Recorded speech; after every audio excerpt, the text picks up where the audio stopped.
Okay, mechanisms of evolution. We've got two papers, one that has the pictures, one that has the notes, cut dotted lines only. You'll end up with 8 pieces of paper. Like this. Once we have, we'll write the notes, and then when we're done with the notes, we will glue it all in at the end. The one that says genetic diversity at the top. Okay? That's the paper we're starting with, genetic diversity. So genetic diversity of a population, genetically diverse, this is a good thing. For the survival of the species, not the individual, for the species to survive. Okay? Genetic diversity allows for better chance for adaptation. Okay? To changes in the ecosystem. So if there's something that changes in the ecosystem, if there's a lot of variety within that population, within that species, there's a greater chance that the species will be able to evolve and therefore survive. All right, this is a good thing. Many genes in the gene pool. Biodiversity is the amount of species, the amount of variety of a species in an ecosystem. So the variety of species. How many different producers, how many different herbivores, how many different omnivores, how many different carnivores, how many different species do you have, okay? If you compare all of the basic ecosystems, the ocean is the most diverse.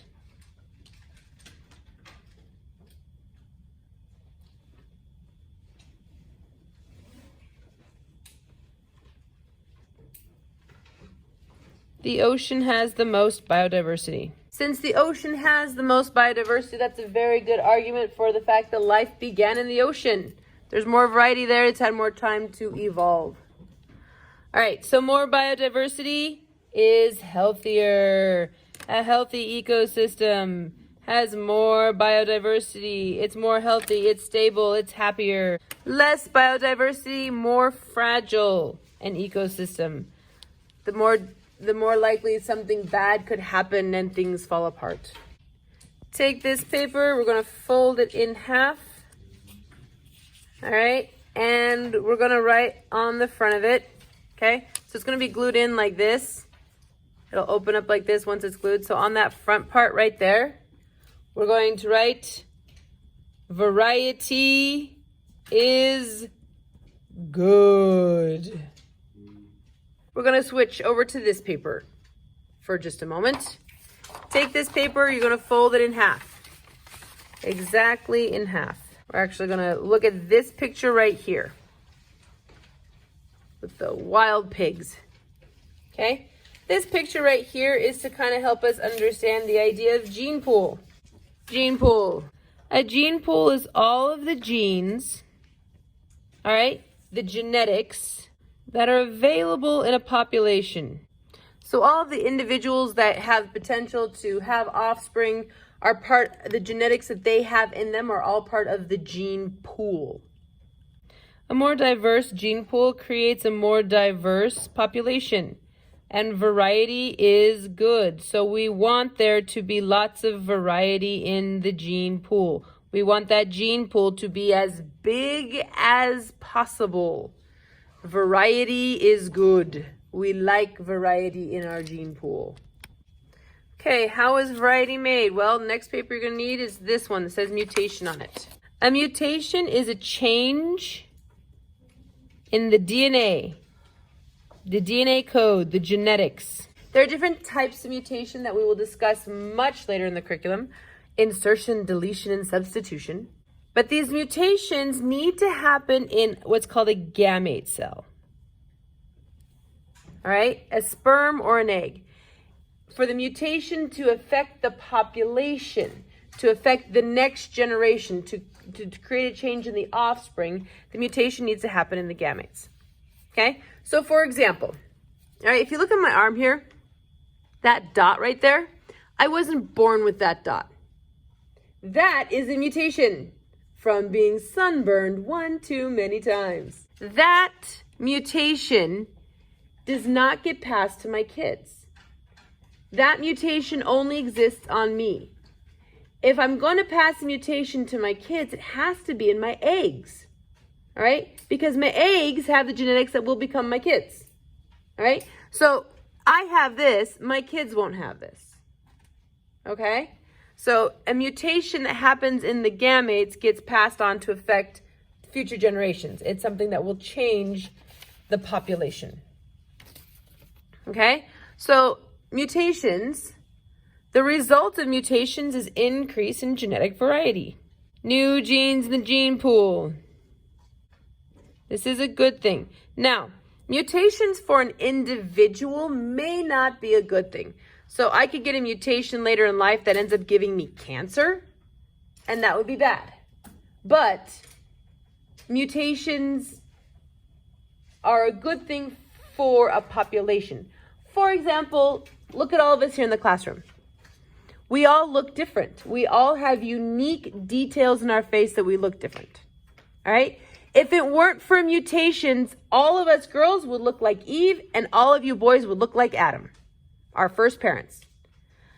That'd be kind of boring. The only way you could tell each other apart is if you had your name tattooed on your forehead. Variety is good. Variety is how we look different from each other. And that's all possible because of mutations. So go ahead and fold that paper. And right on the front, mutations. All right, next paper is this one. It says speciation. Speciation is the process by which a new species evolves from an already existing species.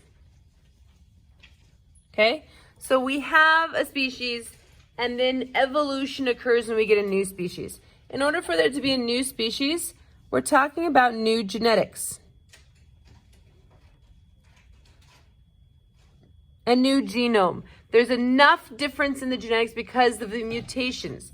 The mutations have created enough variety, enough differences. Now we end up with a new species. Okay? So, example from the video we were watching on evolution. There are 14 species of finch on the Galapagos Islands. All of those species evolved from just one original species of finch. How do you know you have a new species? Well, let's clarify what exactly a species is. Okay? A species is a unique type of organism. All right? Again, the more species there are, the more biodiversity an ecosystem has. This is a good thing. Variety is good. So, if you take two animals, very, very similar. If they're of the same species, they can breed, that just means have sex, and reproduce, which means they have babies. And those babies will be fertile. So they will have what we say, fertile offspring. Fertile means can have babies. All right, and offspring are babies. So the babies can have babies. So if you take two species that are really similar and you cross them, you breed them together, they have sex. If they're not the same species, one of two things will happen. One, you'll get no babies at all. That's the most common thing. The more different two species are, the less likely babies will even happen. For example, dogs and coyotes. All right, I grew up on a ranch where there's dogs and coyotes. And the dogs and the coyotes are running around. I've seen dogs and coyotes having sex. All right? And so we're like, puppies? We never get puppies. They may be having sex, the dogs and the coyotes, but we never get puppies. Because they're two different species. If they're similar species, very, very similar, they might have a baby. But that baby, if it cannot have babies, if that baby is sterile, then we know that the mom and dad were of two different species. That's how we know we now have a new species, is the offspring is sterile. Okay? So, with this idea of speciation, if the parents are of different species, and there happens to be babies actually born, parents of different species result in offspring that are sterile. Those babies can't have their own babies. Okay? A common example of this is a horse, mules, and donkeys. Okay? Horse and mule are two different species. If a horse and a mule cross, breed, have sex, they will have a donkey. Their baby is a donkey, but donkeys can never have babies. All right, this leads into the idea of recombination. We're talking about sexual reproduction and how the genetics mix up, okay? So my kids, each one of my children only got half of my genetics, and then they got half of their dad's genetics, and so they're a mix of both of us. They don't have every single one of my genes. They only have half of my genes. Recombination is part of sexual reproduction that makes it possible for all of the offspring to be unique, okay? So it's the mixing of DNA of the two parents, okay, in sexual reproduction. Sexual reproduction just means that there's two parents. You can have asexual reproduction, just one parent. But in sexual reproduction, the DNA gets mixed. This occurs during what's called the process called crossing over, is a step in the process of meiosis. We're talking about making gametes.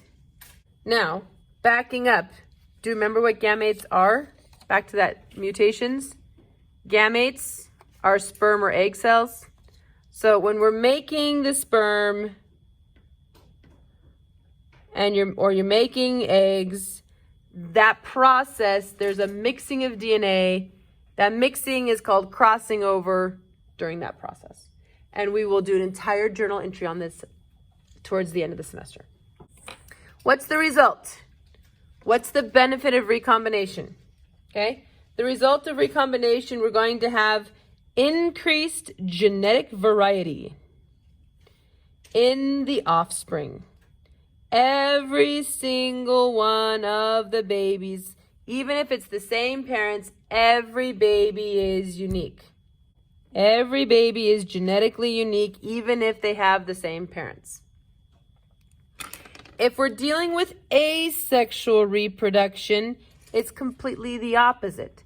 The asexual reproduction doesn't have this recombination, doesn't have the crossing over, and therefore there's no genetic variety in asexual reproduction. What we're talking about, the babies are just clones of the parent. And I put the parent because in asexual reproduction, there is only one parent. All right? No genetic variety. All right? This decreases the likelihood of survival.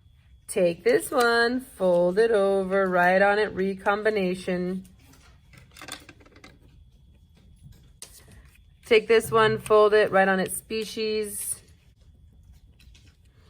We have different species because of mutations and speciation. So fold that one over, write on it speciation. Everything's talking about variety. Okay, how do we get variety? Through mutations. If you have enough mutations, we end up with speciation, which is the creation of a new species. Those species are unique once they can no longer breed and produce fertile offspring. Recombination creates a lot of variety within a population because of that sexual reproduction, the genetics of both parents are mixed up to produce every single offspring unique. Okay? Now gene flow. This is also how we get some variety within a population. This is a change in a population's gene pool that's caused by organisms moving. Where it says organisms there, go ahead and clarify. We're talking about individuals. With individuals within a population move to a new population. On the test, they often call this migration. I'm not quite sure why, but they like to use that word to describe the idea of gene flow. The result depends upon whether the individuals are moving in or out of your population. So, if individuals move into the population, okay, this means we have more genetic variety, and that's a good thing. We want new blood. We want new genetics. We want variety, more variety. This is good. If an individual moves out of the population, they take with them whatever genes they have, and now we will have less genetic variation. When an individual moves out of the population, there is less genetic variety. And with less genetic variety, we have a smaller gene pool. From here, we're going to go to the picture. Let's color all of the beetles on the right side one color. This little group of beetles over here on the right, we're going to call this population number 2. So we're talking about gene flow. All of these beetles, regardless of which population they're in, whether they're in population 1 or in population 2, they're all the same species. One of the beetles from population 2, this guy right here, decides he's moving over. And now he's in that population right there. But these guys in population 1, they're genetically different. They're not that they're the same species, but they have a different gene pool. Moving from one gene pool to another, when an individual changes populations, all right, that's gene flow. That's migration of the individual from one pool to another. Gene pool number 2. This is bad news. They have a smaller gene pool. Less genetic variety. But for population number 1, this is a good thing. Because now they have more genetic variety. They've got a larger gene pool.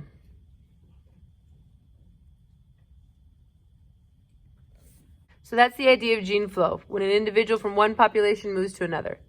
This is a really good thing. We want mixing between populations. This paper that says genetic drift is a random change in a population's gene pool. It's not about survival of the fittest. It's not about it's a random who survived and who didn't. The population has a decrease in genetic variation, all right? There's less genetic variety when we have a genetic drift scenario. So the example here, a hurricane, a natural disaster, kills 80% of the monkeys on an island, all right? It's completely random who survived. Which monkeys survived is completely random. The survivors will repopulate the island, but, all right, they have a smaller gene pool. There's fewer genes from which to start with. So we have less genetic variety. So again, with these papers, fold them in half, write the name on the front, fold them in half, write the name on the front after you fold it in half. All right, everything, we are down to one last piece of paper. Complexity theory goes on the idea that over time, with all of the evolutionary changes that are, whether it's genetic drift, flow, mutations, recombination, all of the variety that happens, the newer species that exist will be more complex. The molecules will have increasing complexity, all right? And those molecules include DNA, all right? With increasing complexity, this species will have more chance to develop adaptations. So when there's more genetic information, when there's more genetic variety, we get even more opportunities for more change and more variety. So the complexity theory is that with time, life gets more and more complicated. All of the life forms that exist get more and more complicated, and you'll get more opportunities for adaptations and therefore better chance for survival. Okay. Result. Your earlier species are more simple. So if you think back to doing the cladogram we did, the species that was the most simple, that had the least characteristics, traits, was the lamprey. You guys remember that? It couldn't even close its mouth. All right, it has no jaw. It's just an open mouth that it grabs on and sucks the blood out of something else. Okay? a very simple species. Lampreys evolved 400 million years ago. They've been around for a really long time. However, your more recent species are more complex, like the gorilla. The gorilla has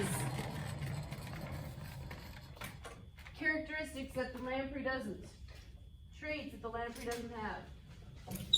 Okay?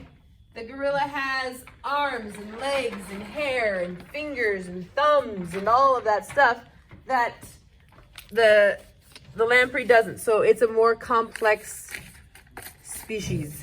All right, back to this paper. This is a visual example of genetic drift. So we have the before the event with your colors. Those 6 in the bottom that are slightly lighter colored, color them one shade. I'm going to make them orange. The darker ones, make them a different. I'm going to make them blue. All right, so if you look at that, this population has a ratio of 6:3. And then the shoe, dun, dun, dun. Some sort of a random change.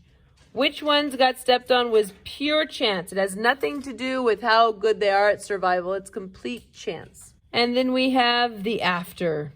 Our ratios in the population have now changed. A 6-to-1 ratio. The percentage of blue has greatly decreased because of that random change. We have a change in a population gene pool. It's a decrease, all right, in the gene pool. We now have less genetic variety.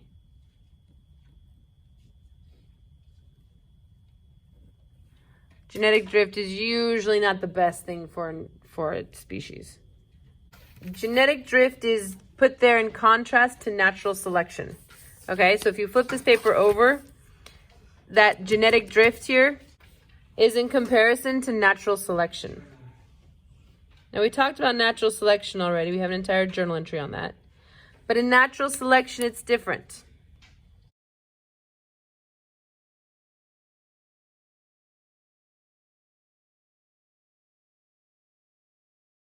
That random change versus natural selection. Natural selection, so let's say the chameleon here, he likes to eat the blue bugs. So he's got one in his hand, he's got one grabbed on with his tongue, he likes the blue ones. Chameleon represents a selection pressure, okay? It's something in the environment, all right? It could be a predator, it can be a change in access to food, a change in the climate, different plants growing. Our new population has just one blue and the majority are orange. So our population is changing because of that environmental selection pressure. Natural selection is specific to the traits of an organism compared to genetic drift, which is completely random. All right. So a mutation, we're talking about a change in DNA. New traits because we have new genetics. Once there's enough genetic change, we'll actually end up with a new species. So that's the speciation. Sexual reproduction, okay, that's that idea of recombination. Recombination mixes the parent's DNA so that we get each offspring has unique genetics. Each offspring inherits their traits randomly. It's completely random what traits your kids get, and we result in unique offspring. And again, the idea of gene flow, that's the same images in the front side, okay? We have a change in the change in the population's gene pool because we have that movement of individuals from one population to another. All right, take all of your papers, and I have a way of gluing them in. So, find the one that says variety is good. We're going to start with that one in the middle of the page. Variety is good. If variety exists because of mutations, changes in the DNA. All right, and those changes pass to the offspring. Once we have enough changes, we will get a new species, all right? So put in there speciation, that process of creating a new species, then glue in species, all right? So speciation, species, these are all kind of like connected concepts. Variety is good. We get variety through gene flow. All right, those are things that give us variety. Mutations result in speciation. Speciation gives us new species. I totally forgot recombination. Ha! Recombination has to go on this page as well. Squeeze it in wherever you can. Variety is good. We have mutation, speciation, species, gene flow, recombination, all of that together. Variety is good. Now, with all of these things that cause variety, and then we're going to apply it, okay, to evolution. So on the other side, right, evolution. Remember, in evolution, we're dealing with changes in populations over billions and billions and billions of years, resulting in new species. So one of those methods is genetic drift, all right? And the other one we've talked about is natural selection. Genetic drift and natural selection result in evolution. Over here, evolution, changes in populations. Genetic drift and natural selection will both change populations. And the result of lots and lots of evolution, we get the idea of the complexity theory. The more evolved something is, the more complex, the more changes it's gone through. The more ancestors a species has, the more complex it is. And therefore, it also has the most opportunity for adaptations and therefore further evolution. And then we take this paper, okay, where you folded it. Make sure you see these notes facing up. Put glue in your binding. And we're going to glue that in like this. And that is mechanisms of evolution.